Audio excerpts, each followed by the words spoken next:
मुख्तार अंसारी के बेटे अब्बास अंसारी की तलाश में लखनऊ से लेकर गोवा तक छापेमारी की जा रही है। लखनऊ पुलिस ने अब्बास अंसारी की गिरफ्तारी के लिए 8 टीमें बनाई हैं, जो मुल्क की कई रियासतों में कई लोकेशंस पर रेड मार रही हैं।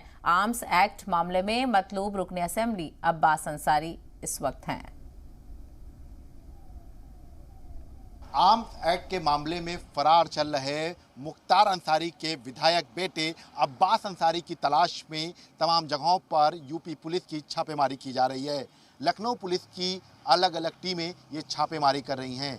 दिल्ली, पंजाब, बिहार, इसके साथ साथ लखनऊ समेत तमाम ठिकानों पर लखनऊ पुलिस की टीम लगातार छापेमारी करके अब्बास अंसारी को खोज रही है।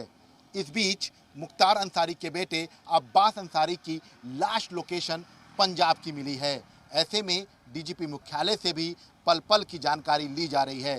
चूँकि अब्बास अंसारी मामले को लेकर कोर्ट में सीधे तौर पर अब्बास अंसारी को पेश करने के आदेश कोर्ट ने दिए थे लखनऊ पुलिस को, लेकिन तब से अब्बास अंसारी फरार है और अब उसकी लाश लोकेशन पंजाब की मिली है, जिसके आधार पर एक टीम लगातार पंजाब में बनी हुई है और वहां पर छापेमारी कर रही है।